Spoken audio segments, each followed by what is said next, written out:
There's nothing better than a decisive attorney. My next guest from Wisconsin Institute for Law and Liberty, Skylar Croy, when I asked him, hey, what do you want to hear? Right away, like no hesitation, give me the Rocky theme song. So you got it. Skylar Croy, how are you? I'm doing really well. Thanks for having me on, Meg. Well, I'm always grateful for your time, and I appreciate your organization so much. I say that all the time. I mean it. I am so grateful that we have attorneys on the good guys' side because we need them, and we need organizations and attorneys like you at Wisconsin Institute for Law and Liberty to defend our freedoms and liberty. And frankly, this is something that seriously, I got an email about it, and I don't know. I was borderline shocked that the DNR was attempting to do this, and obviously, Will got into action. I'm going to let you. I want to let you run with the headline and then talk about what has ensued as a result of DNR action. Happy to. So let me start by just reading what the law is in Wisconsin, because it's very straightforward, and I think it's going to shock a lot of people. Quote, no person may possess or control any firearm, gun, or similar device at any time while on the waters, banks, or shores that might be used for the purpose of fishing. That is currently a law in Wisconsin. It came on the books in 1999. Unless there be any doubt about what it means, we reached out to the DNR about a week and a half ago, a little longer actually, and we said, DNR, what gives? What's up with this? They totally ignored us. They didn't even acknowledge our letter. So yesterday morning, we filed a lawsuit in Sheboygan County on behalf of our client, Travis Coves, who is a concealed carry permit holder and who doesn't want to be fined and penalized for exercising his Second Amendment rights. Dare I implicate myself, but how many of us concealed carry holders carry when we're out in the woods that's near a lake in Wisconsin? I'm sure a lot. In fact, I was on Vicky McKenna yesterday, and she said the same exact thing. She said, I walk my dog all the time along the shoreline, and I'm packing. So I think this is a real problem, and the fine is $200, but you can also have court costs imposed on you that are about $540. So it's fairly significant, and it gives DNR game wardens just an incredible amount of discretion to stop people, see if they have a gun. I don't know if they could technically confiscate it or not. That's potentially maybe. It is evidence that you're violating this rule. So it's really crazy stuff, and it's definitely overreach.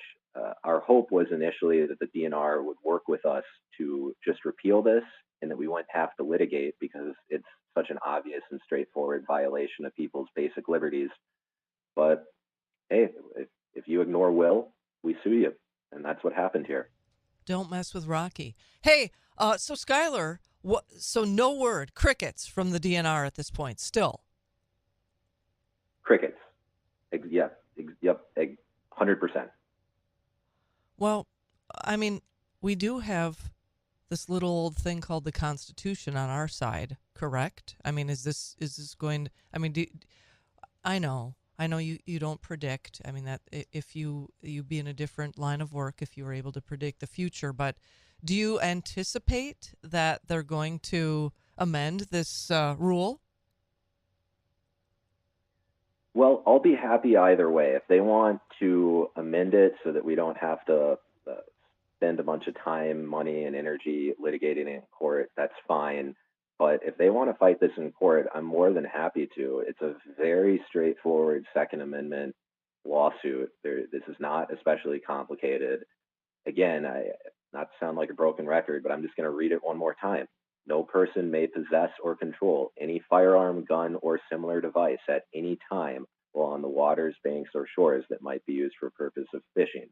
That's very broad. Who knows what it means when it says might be used for purpose of fishing? Who knows what they mean when they say waters, banks, or shores. Any firearm, gun, or similar device at any time. This is very broad language. Well, I mean, not to make light of it, but I tend to have, I don't know, I would like to say I have a good sense of humor.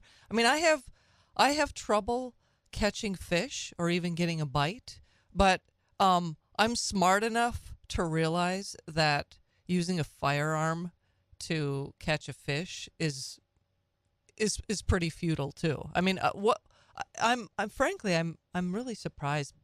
This one has got me really shocked, and I don't see the I mean the true motive behind why this DNR rule was even created to begin with. I mean, do you have any insight as I mean, because I don't want to give them any ammunition. I don't want, oh, no pun intended, but I don't want to give them any ideas about why it is that they could have even come up with this to begin with. Because who fishes with a gun?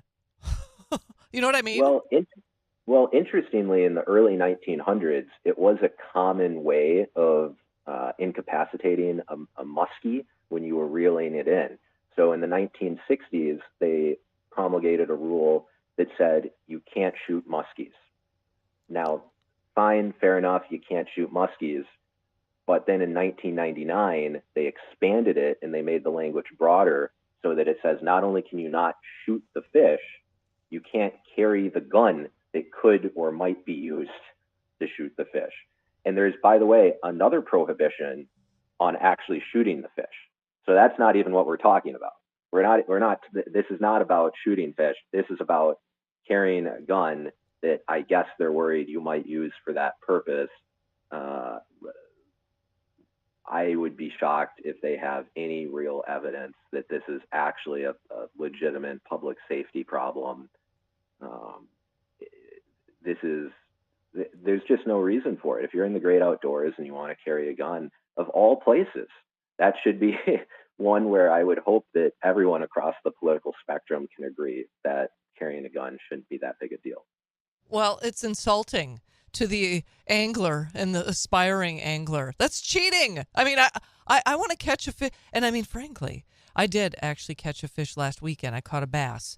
And I mean, it's enough excitement. I got both my hands on the fishing rod. I'm holding it in one hand and I'm cranking the line in the other. What the heck? I don't have a third hand to be shooting using a gun. And I mean, again, part of the fun, the sport of fishing is to do it, the old-fashioned way by reeling it in on your hook, on your line. And, and I guess, what does that say about the minds of those that made this decision in the DNR? I mean, maybe that's their method for fishing, is that they thought, well, because I would argue that this is sort of an example of the leftist or the left making a decision that perhaps they're projecting on those of us who are anglers and aspiring anglers that we would never have thought of to begin with.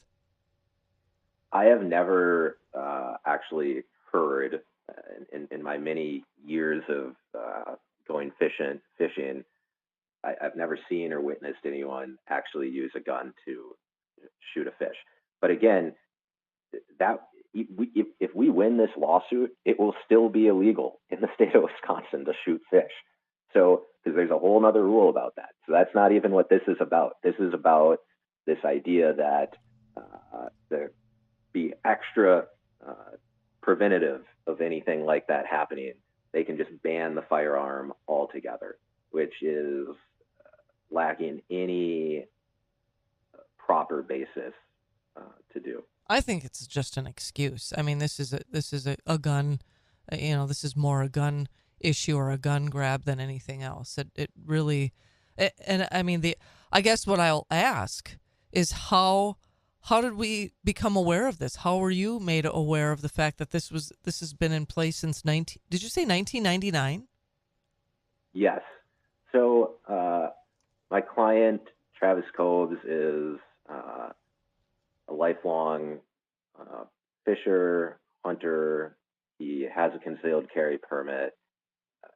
He's worried about this, and I decided to look into it and learned a little bit about the history of it. And here's one thing that's especially concerning. In fact, this might be the most shocking part of this whole interview, frankly.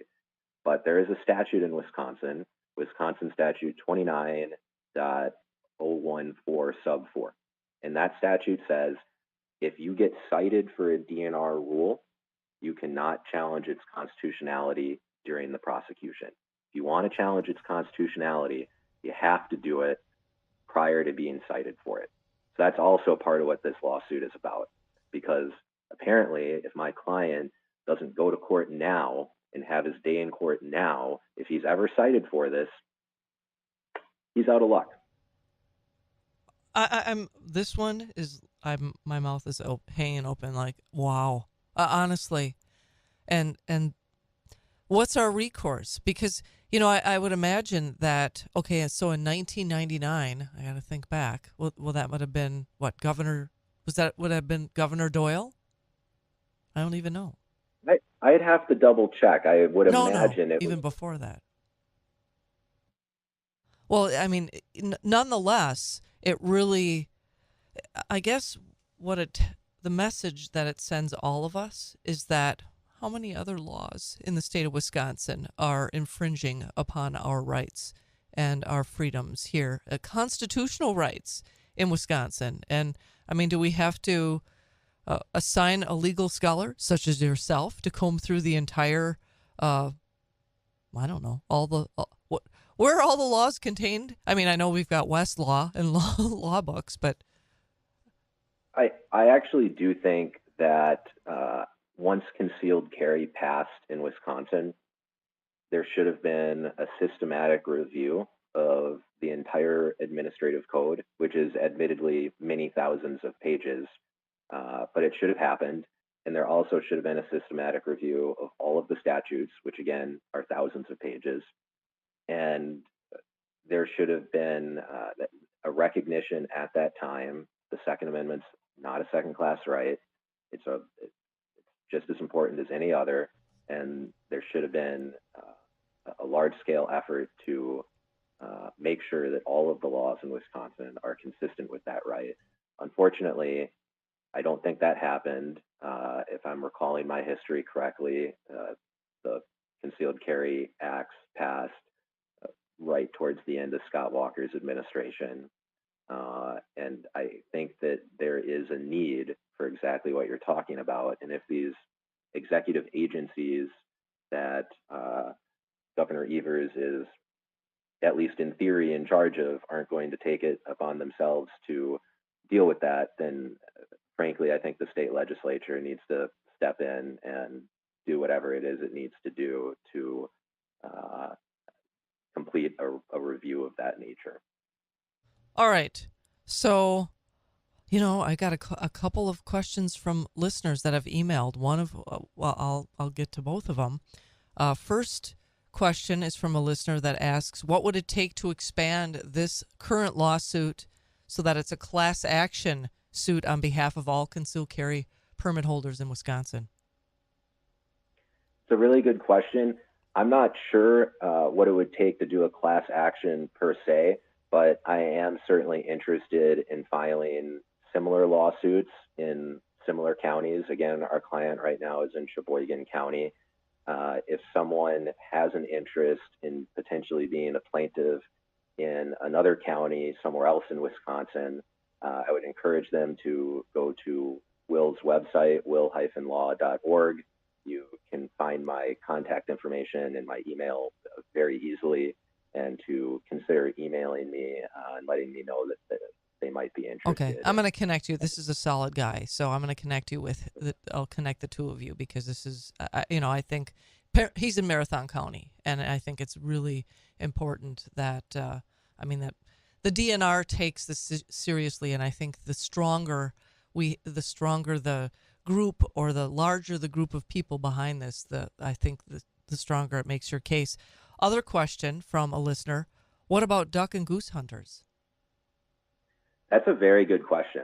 There is some tension and some conflict here between duck and goose hunting, which is authorized by the DNR, and another rule that they have on the books that says no person may have a firearm in these areas. It's a really good question. I've thought a lot about it, other than just simply pointing out that there are conflicts in the DNR's own rules and laws. I'm not sure what to say on it. I would be surprised if a game warden were stupid enough to cite a duck hunter, but who knows? Crazier things have happened, and the text of this rule says what it says. I've read it several times now on air. There is no other way to read this than what it says. Well, and I would imagine there would be all kinds of Second Amendment groups that would join forces with you. I mean, obviously the number one, I would say the NRA, but I'm thinking of friend of this show, Luke Hilgeman, who's the executive director of International Order of Theodore Roosevelt, big outdoors organization. Hunter Nation is another one. So, I mean, I think that the case gets bigger and bigger as we continue this conversation.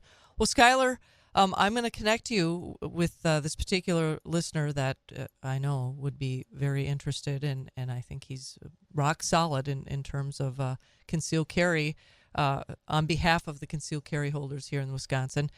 I'm very grateful, again, for all that you do. Anything else you want to add before I let you go?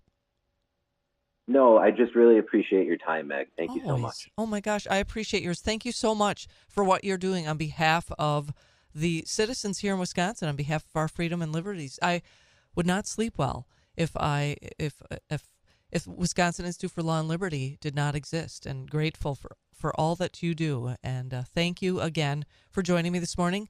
Keep me posted on this. Will do. Have a great weekend. You too, Meg.